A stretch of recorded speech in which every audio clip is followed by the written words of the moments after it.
Hello again, everybody, and welcome to a new season of You Bet CaneSport with Lee Sterling. I'm Gary Ferman, the publisher of CaneSport.com, joined by Lee Sterling himself of ParamountSports.com. There is nobody in America more excited that the football season is upon us than Lee Sterling, and he had a pretty good season last year. I'll let him brag about the numbers, but you might want to take down that write down that number at the bottom of the screen right now, because Lee has a knack of helping people make a little bit of money between the months of September and December. So you guys can check that out. But Lee, I am fired up. I mean, it's been a long time waiting for this. When they put a game like this at the start of the season, and on top of it, it's the Florida Gators, who we never get to play anymore because they are chickens. I will call a spade a spade. And they canceled this series way back in the late 1990s. And they robbed the football fans of the state of Florida from what we have right now, which is what we will experience this weekend with the Canes traveling to the Swamp in Gainesville, a game that I think is extremely, extremely interesting from a betting standpoint. I'll let you break it down for us. Well, if you go back to the history, and don't want to date myself, but I remember going as a little kid to games when, you had the Gator flop, when they took a little flop so they could get their Heisman Trophy winning quarterback. I think I was there. I think I remember being there. I was a little kid, but yeah, I think I was there. That, and then, it's a fun ride because a lot of people from Miami go to the University of Florida. I mean, it's the state school of the University of Florida. Miami's always been, the little brother in a way. But and then in the 80s, when Miami came into prominence, some incredible games going for or against Miami. Even when Miami won the national title, they lost 31-0 that opening game up there with Bernie Kosar. And then the year after, who can forget him throwing that touchdown to Eddie Brown? It was in the corner of the end zone, and then they got tacked on a touchdown at the end, but that was in Tampa. There's been some games in between, but I think it was Foley, the athletic director, who ended it and said they needed more intersectional rivalries. I mean, if you just say you need more money games, I get it. But to say, oh, yeah, we need more intersectional rivalries, then they added Montana State the first time. I'm like, really? The great part of that story is Steve Spurrier was doing a podcast a couple of days ago, and they asked him about it, and he came clean. He said, hey, they added South Carolina and Arkansas to the SEC, and the athletic director walked in and says, I don't think you need to play Miami anymore. And it was like, yeah, I guess we don't need to play Miami anymore. Miami, of course, playing for the national title almost every season back then. And the Gators just got tired of taking L's and just took the ball and ran. And it's very unfortunate because it's such a special time when these teams get together. And I'm fired up to go to the Swamp Saturday. What am I going to see, Lee? What do you think is going to happen?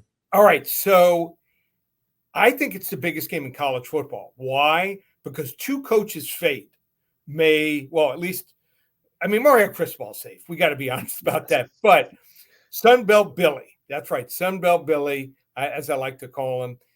If Billy Napier loses this game, I think he's done by mid or late November. I think they'll cut him loose because they have the number one toughest schedule in the country by adding Texas and Oklahoma to the SEC. So this game is important to Florida and him being able to stay as the coach, and Miami too, because let's say Miami loses this game. There's going to only be 20, 25, 30,000 fans next couple games, home games. So it's important to build that momentum. And, you could see a scenario if Miami wins this game and then runs the table until Florida State, and we'll get to their game also this week. That could be the biggest game of the week, maybe of the year at that point. So I love college football this year. I think it's better than ever because we can have teams that we love, or even some people are watching this podcast. Let's say you're let's give you another team. Let's say another team like in the SEC. Let's pick someone like Ole Miss. Let's say they're sitting 15th, 18th, 20th, or Miami is the same. you can win a couple games or win the conference championship, and then you're in the playoff. So whereas we would get to week 6, 7, the last couple of years, and a lot of teams, you're out of it. Now, not the case for many, many more teams. So I think that's what's going to make college football great. Now, breaking down this game, you have to, if you want to go into an SEC school and beat I don't know if you would call them good, at least an average SEC team, you've got to be able to match their physicality. And I think Miami can do that for the first time in a long time. As we know, Mario's built that program from the middle on out and got 2 offensive and defensive lines that, according to my rankings, are close to the top 10 or inside the top 10 on the offensive and defensive line. And Florida's offensive and defensive lines probably 25th to 40th, in my opinion, where I rank in the offseason these units. So that gives Miami a shot there. And if Miami had to go in there with, let's say, a quarterback from last year, I'd say it's going to be tough. But having a quarterback like Cam Ward, I think he's got 49 or 50 career starts. That is a big plus. And he's not had these type of weapons in the universities that he's been at in the past. Washington State's been marginal at best. So he'll have a better offensive line. He's going to have a running back from one of their rivals, Oregon State, Andy Martinez. So those are the 2 programs that were left behind in the switch from the Pac-12 to the Big Ten. And then I think that his offensive line is as good as last year. So I think they've got all the components. And then he added, Mario, the last one. He finally came out and said, you know what? We've got someone who's going to oversee the clock. So I don't think we're going to have that problem. I hate to bring it up again. It brings back some horrible memories, that Georgia Tech game. But I like the fact that he finally owned up to that. And that was, I don't know if did I say that on your podcast when we did it a couple of years ago when he joined the program? I said that was the one thing, his end game, that bothered me. I felt he was going to build a program. I had seen that game in Oregon where he didn't take a knee. I think it was against Stanford, late night, like 1:15 in the morning. I'm texting a couple of friends. Yeah. I can't believe he made the same mistake twice. Yeah, he didn't. If he takes a knee, I think in that game that went to overtime and they lost 3 times, they win that game also. So is he a great end game coach? No.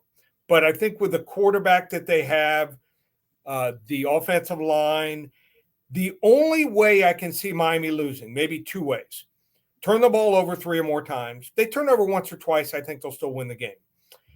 And Graham Mertz would have to be on fire. He'd have to be like 20 for 24, and they'd have to throw on first down.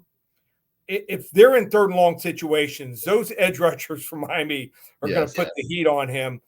If he throws it on first down, has some success, and their play calling is on the money, and they can also isolate their running backs maybe against our linebackers and coverage some and have some success. Other than that, I think this Miami team is going to get the job done. I like Miami here, 31-24. Yeah, an interesting line. I mean, you're talking about -2.5. I mean, that's like screaming at the Canes fan, right. I think. With the hopes that Miami has, with the quality, the upgrades of the roster, 41 new players, Cam Ward coming in, you got the running backs, Damian Martinez, among others.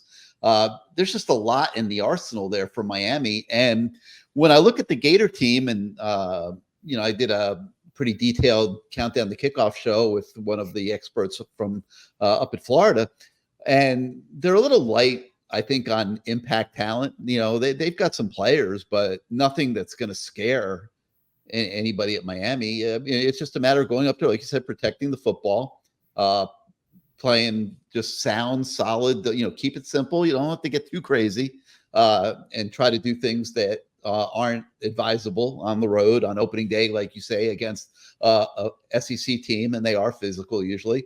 I agree with you. I think Miami's in a good place going into this game, and it's time. It's time for Miami to make its move, and it starts on Saturday. There's no doubt about it. Another thing also, Randy Shannon, defensive coordinator. Where? He's at Florida State. No, I'm sorry. He's at Florida State. Yeah. Florida State. I'm thinking we'll get to that game. But the question is, how long can they wait if they fall behind? I think that they're going to try to play it pretty vanilla at first because they don't know what to expect. If they fall behind, I think they're going to try to really get after the quarterback, and then it could get out of hand. So just, they don't have to – we don't need to play it safe like Florida State game last year when Williams is the quarterback. You can take some shots with the receivers you have, but just don't turn the ball over. And don't turn the ball over. Establish your physicality that you have. Yeah. They have physicality on both sides of the ball. Establish it. Don't be afraid to show it off here in the swamp on Saturday. All right, Lee. So you have some people out there that are looking at over-under. So let me touch on that real quick. Vegas has set the over-under for Miami. I believe it's still 9.5, correct? 8.5. 8.5. Oh, they lowered it to 8.5 now. It's been 8.5. A few places 9. Really? Yeah. I like it at 8.5, the over. What are your thoughts on the over-under? I do because of the schedule. I mean, you've got a couple, games that could be tough games, look aheads, South Florida, a little better than most people realize. Virginia Tech, I think, is going to be better. They always seem to play Miami pretty tough. But they get by that first game, they're going to be a good ship. I like Miami. Here's what's crazy is you have a game where Miami's favored by 2.5 points. The over-under on Miami is 8.5, 9.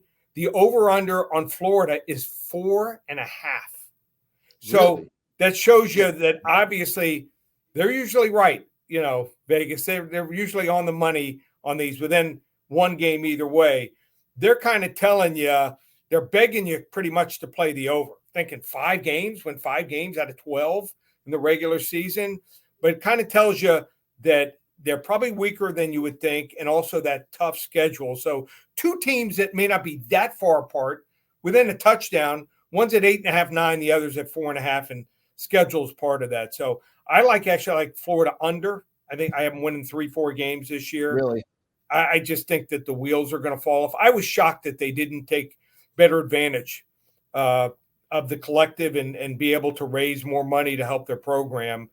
I mean, they've got some huge donors to the University of Florida who are Bull Gators, just not able to pull that together. Maybe down the road they do, but it's just not happening yet. A couple other teams I like around the country. So when I take notes during the off season, I'm watching a spring game. I'm looking at talent. I'm evaluating, their depth chart. And a team I think that's under the radar is Kansas. They have a quarterback, Daniels, really good. He was hurt last year. I think it's a wide open conference. If he's back, they could win 9-10 games easy. So everyone's, projecting Utah, and they're pretty good, Utah, but they don't have top line talent to win week in and week out, especially going into a conference for the first time. We saw UCF had trouble last year. They might have some trouble there, and all people like Oklahoma State there. So Kansas is my sleeper. I take them over 8. People saw 8, and they're probably going to play the under. Also like Auburn. I think they're a little underrated. A lot of people have them at 4.5. I think that they'll win at least 5 or 6 games. And then an opening week, I had 14 teams where I thought were either going to be combined better or worse. And one of the teams I think that's going to be much better is Nebraska. Really? Nebraska's kid Rioli, the quarterback. So, back in my day, a lot of quarterbacks, when you were coming up in the youth leagues and high school, everyone wore number 12. Bob Greasy, Roger Staubach, Joe Namath. People wear 15 now for Patrick Mahomes. This kid, Dominic Rioli, his dad played at Nebraska, was an NFL offensive lineman, I think Detroit and a few other teams. This kid looks, I didn't have the volume on. He looks, when he's under center, getting the snap in the shotgun, like Patrick Mahomes, wears his number, throws like him. This kid is fabulous. A lot of kids, that don't live up to the hype. He will live up to the hype. He's starting day one. I think Nebraska will be better. They've had guys like Jeff Sims at quarterback the last couple of years. Horrendous. Purdy's younger brother, who's awful and transferred out also. Those 2 guys are gone. So who are they playing this week? UTEP. And UTEP lost their head coach, fired their head coach, brought in a head coach from Austin Peay, brought along a couple kids there. I think they're going to be horrendous, especially early in the season. They play each other. So free opening week selection, Nebraska 27.5 over UTEP. That might be my rocking chair game. It might be 35-42 nothing at the half. I like Nebraska big over UTEP. Line All right. 20. So just summarize, we're taking Miami, laying the 2.5 against Florida. We're going to take the over, the Canes over. What if it's 9.5? You still going over? Probably still. I think they're going to win 10. Not as strong though. Okay, so we're going to play the Canes to win 10 and take the over. If you can get 8.5, go for it big time. You can make your own investment decisions after that. And now I wanted to ask you about a couple other games. You know that we've been looking at here, and you got Georgia and Clemson.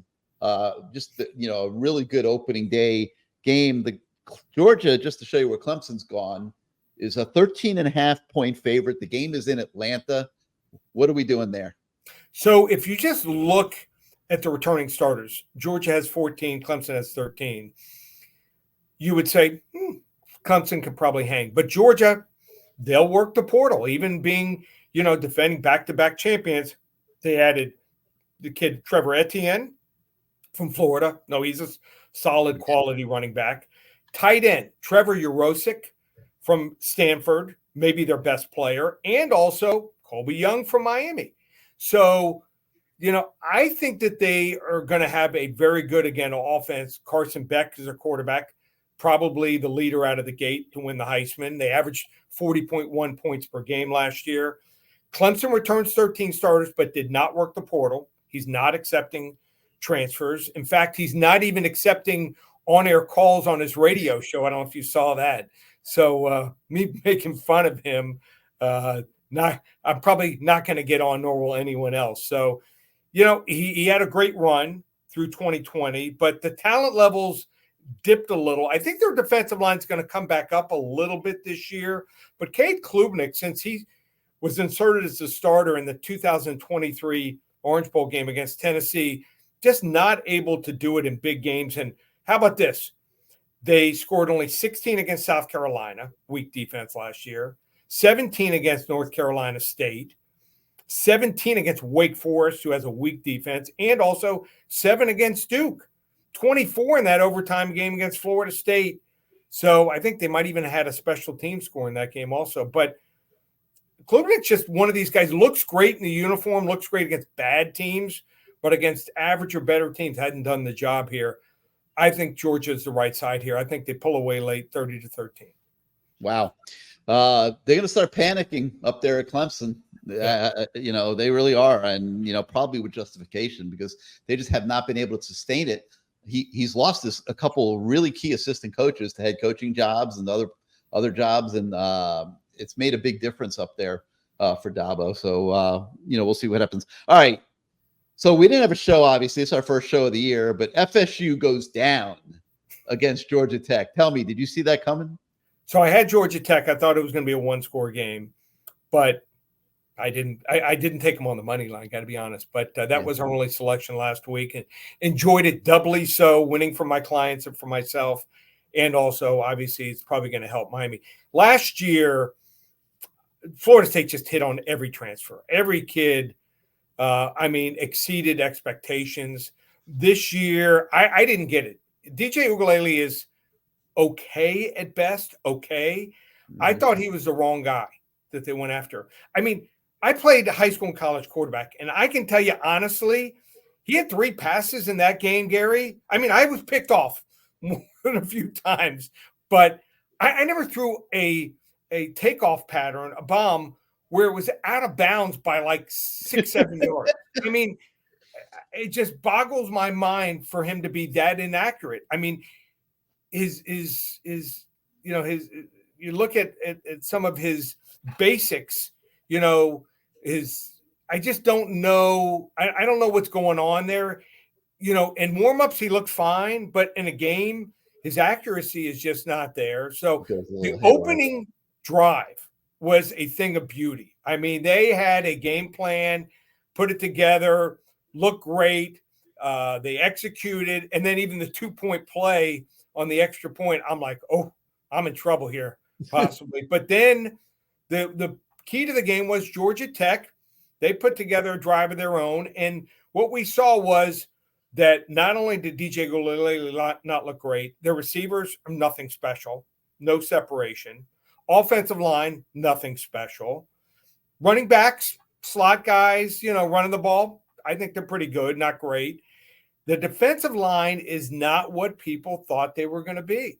So they're going to face a quarterback that's a dual threat quarterback that they faced last year. Maybe, they should have gone for the Georgia Tech quarterback. I think that might have been a mistake. Maybe he was a guy should have, if he put his name in the portal, should have gone after him, but I guess he was happy.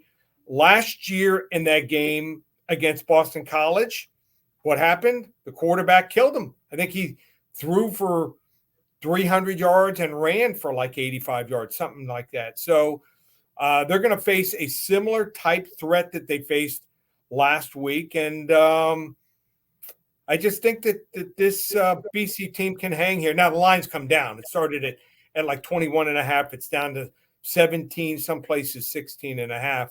But I could see Florida State winning, something like 31 to 21. So I'm gonna go with Boston College here. Boston College, huh? All right. Before we let you go, any other games any people should be looking at this week? The only other game that I like a little bit is LSU against USC.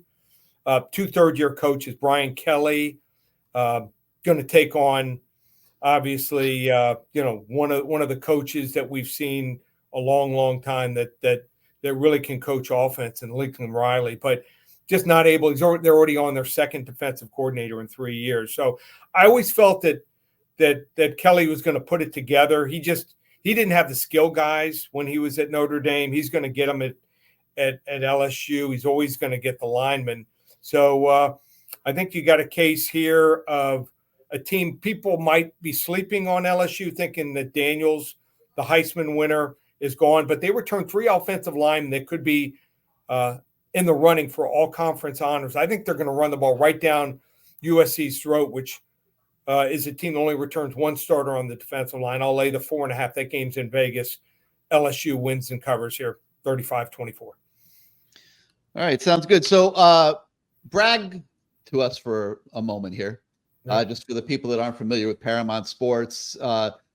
Tell us a little bit about your record last football season, how you do in other sports, and why people should come be a subscriber to ParamountSports.com. Well, I'm going to give you my best shot. Am I going to win every game or every week? No. Anyone who tells you that, really? They're lying. Well, you hear it on these advertisements. Win every game. Stations. I got my lock of the year. We've hit. There's some handicappers out there. I'm 58-2.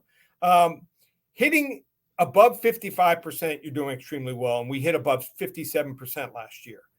If you do that, you're going to make a lot of money. And we rate our games from 10 to 50 units. On our 30 and higher unit ratings, we hit almost 64%. So may not sound sexy. There's people lying, telling you hitting 70, 80%, it can't be done. So you're going to get my best shot. I saw every single, believe it or not, even FCS opponent this year that a Division I team is going to play. So I put in my homework, didn't go to Europe this past summer. Spent a little extra time looking at those teams, looking to get the edge, get out of the gate quickly. Most people can't tell you about UTEP. They can't tell you, as I mentioned earlier, their new coaches from Austin Peay. He brought over 4 potential starters, and this kid about Raioli for Nebraska. So you're going to get my best shot. This is my 31st year. We won 29 out of 30 years. We do every sport: football, basketball, baseball, hockey, and the UFC. Check out all the specials. You want to try me for 1 week, get every game through Monday night. You're going to get probably 8 to 12 games. We rate them, like I said, from 10 to 50 units. We've got at least one 40 to 50 unit release opening week. That's $147, just one place, ParamountSports.com. You can call and speak to me personally, 800-400-9741. All right, Lee. Well, it's going to be an exciting weekend up in Gainesville. Hope you maybe get up there. I know it's on your radar. So Just a great way to start the season. We're looking forward to doing this every single week, as always. And everybody, he's modest, but he really does a great job at Paramount Sports. And make sure you check him out. So for Lee Sterling, I'm Gary Ferman. We thank you for joining us. We'll see you next time, everybody.